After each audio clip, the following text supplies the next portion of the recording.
Well, good morning, everybody. This is Physique Fanatic. I've been resistance training for over 52 years. This is what I'm looking like on this Monday. So I don't even know what day it is. I think it's the 10th, right? Okay, so today is the 10th, and this is my physique. So uh, I woke up this morning, weight was 152 pounds. I've gained weight, but but I look leaner. I don't know what's going on, but I'll take it. Uh, about 12% uh, body fat. I'm happy at 12%. I don't need to get down to 10%. I'm not going to compete. So I just live my life like this, and I'm happy with my physique. For those who's wanting to lose weight, uh, you can do it. It's not that, well, it starts off that hard because what you got is visceral fat, and that's the fat that's going to go first. So when you go on a diet and reduce your caloric intake and eat a lot of protein and fiber and cut back a little bit on, on those carbs. I love carbs too. I really do. But you need to do that. You need to be disciplined in your goals. And that's what you got to do is focus on your goal and try to get it going. So this is my advice to people to make that they live a healthy life and control your caloric intake. People don't need all that food. Food is energy. Yeah, and I say it's not entertainment, but there's certain foods I like that I will eat on the weekends.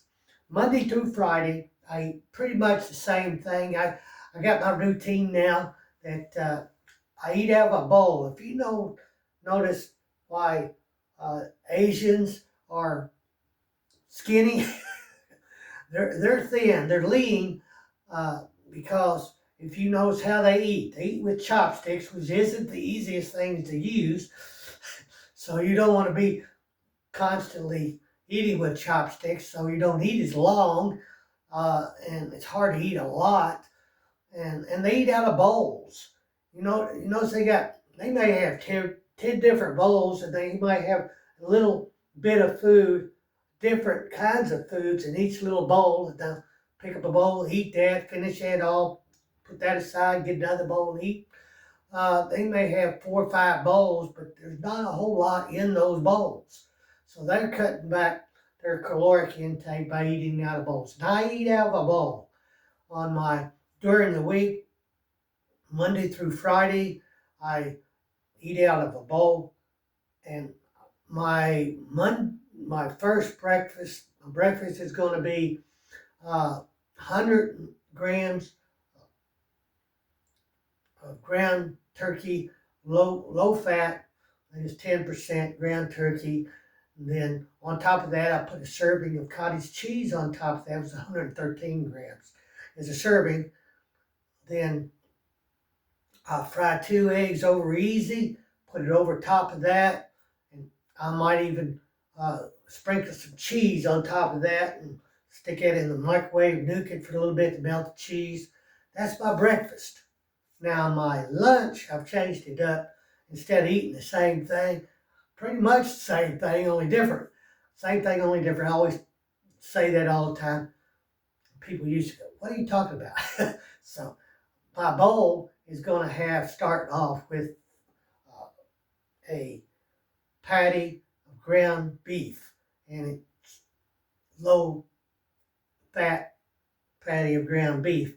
I'll stick it in the microwave, nuke it for a little bit, soften it up, then I'll fry it in the skillet, and then I'll get it all fried up and put it in my bowl.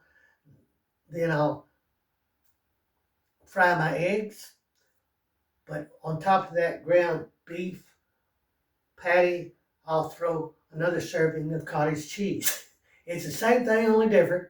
and I keep changed up so I get a different taste.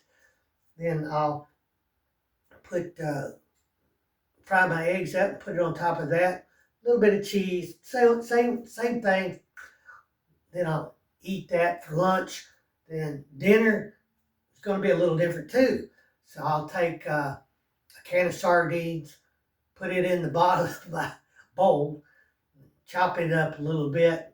Then I'll throw a serving of cottage cheese on top of that. Then I'll fry my eggs, put it on top of that. But I'm getting to where I like to put a little bit of spicy mustard on top of my sardines. Then put I know it sounds weird, sound like it tastes awful. Cottage cheese on top of that, and it may be be making you sick to even think about that. But I've seen something. I'm working on it, but I'm thinking about doing this.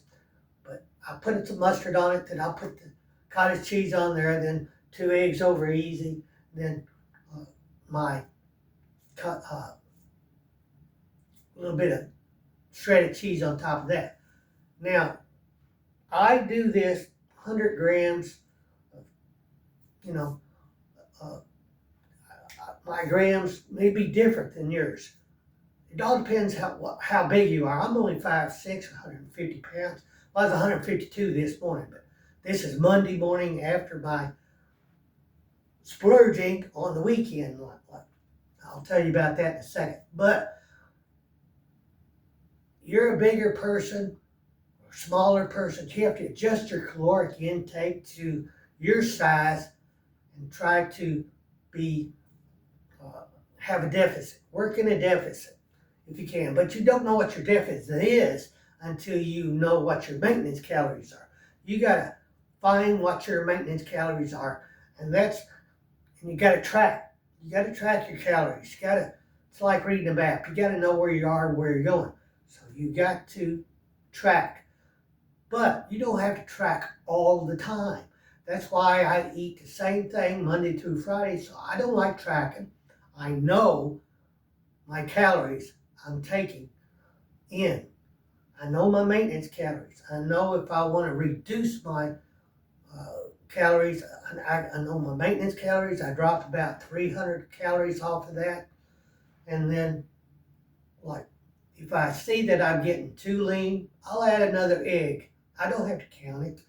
That's 90 grams of 90 calories, I'm sorry. That's 90 calories. I'll just slap another egg. I eat 3 eggs instead of 2 eggs.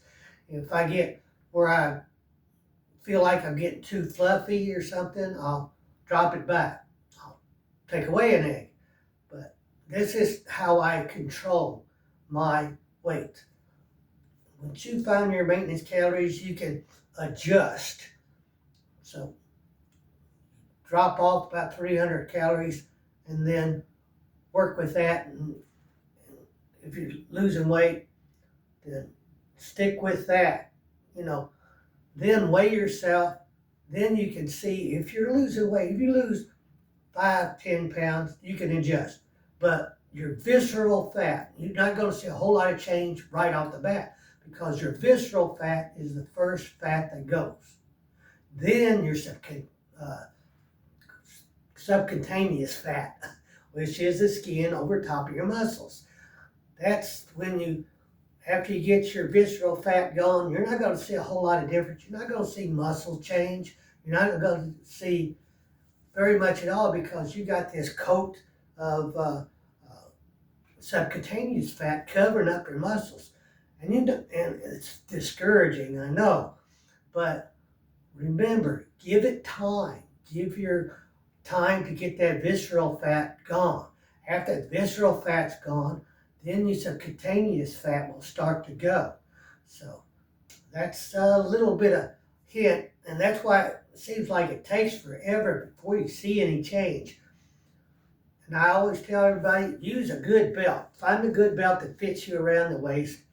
Then use that belt as your gauge instead of the scales, because your scale is going to measure bone, water, fat, muscle, all that stuff.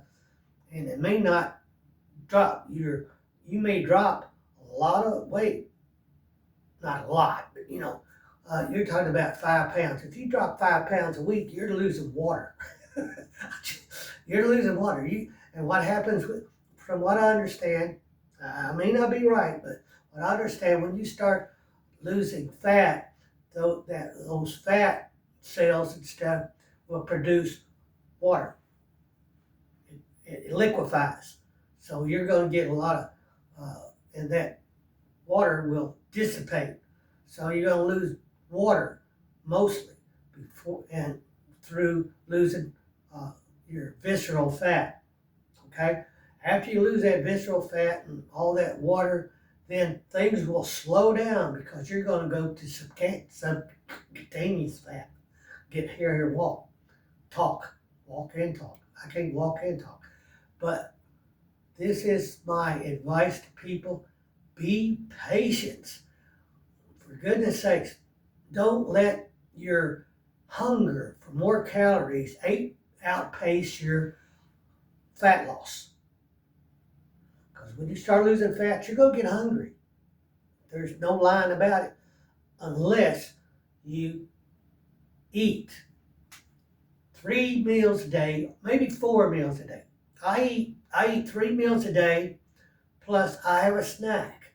So I'm eating 4 times a day, but I'm eating the low calories out of the bowl, high protein, and then I'm incorporating some vegetables during the week. Like asparagus. So yesterday I had half an onion left in the refrigerator, had a bunch of asparagus, so I sauteed those onions and put my asparagus in there. And this weekend Saturday I went and bought 2 steaks. My mind's going. I'm trying to figure out the name of the steaks. New York strip steaks, 2 of them. I have one Saturday and one Sunday. And Sunday I had with asparagus. Saturday I had sweet potatoes with it. That was what I had. That was my main meal. But yesterday morning I had a bunch of pancakes too. I had some protein pancakes for breakfast. I was stuffed yesterday after the pancakes and that big steak, vegetables and stuff. So this morning I feel leaner. I think I look leaner, but I weigh more. And I'm experimenting I noticed something when I got the spicy mustard, right? And I noticed my blood sugar in the morning after putting spicy mustard on top of my sardines. My blood sugar was low. It was getting lower and lower in the morning. After I get up in the morning and measure my blood sugar. So I said, well, before I go to bed, I'm going to take a spoonful of that spicy mustard. This is all anecdotal. I can't even talk. I've had a cup of coffee too. Anecdotal. I had a spoonful of mustard, spicy mustard, to be exact. Then I checked my blood sugar in the morning, and it was down in 89. Then next day, it got up to about 94, I think. Then yesterday, I had all those pancakes and all those carbs and stuff. This morning, it was 101, okay? I had a spoonful of spicy mustard before I went to sleep. So I'm going to keep on trying that and see if that's helping my blood sugar in the morning. I'm going to track it. I'll let you know what it is. Today is Monday and it's leg day. So I'm going to try to get, it all depends how I feel. I'm going to try to get those 4 reps of 620 pounds today. And then we'll see. It all depends how I feel. But if I don't feel like doing it, I don't do it. If I get 3, I'll strain for 3, and I might, feel froggy and uh, go for that 4th one. If I don't talk myself out of it, it takes courage to do it. When you commit yourself into that squat, you either coming up or you ain't. So I'm gonna get down there and try to push it up. I make some noise when I do. I'm not afraid to make a noise when I'm lifting because I'm putting everything in it I can. I challenge myself very, very hard. uh, don't let somebody say you're old, you can't do that, you're gonna hurt yourself, blah, blah, blah, blah. If you don't challenge yourself, you ain't gonna grow in strength or muscle. When you get, and that's what's most important as you get older, is your strength. Focus on your strength. Your strength will build your muscles.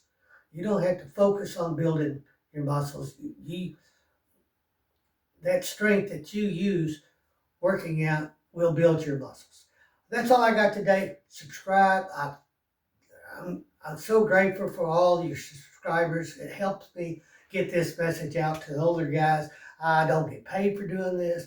I do this to show what is possible.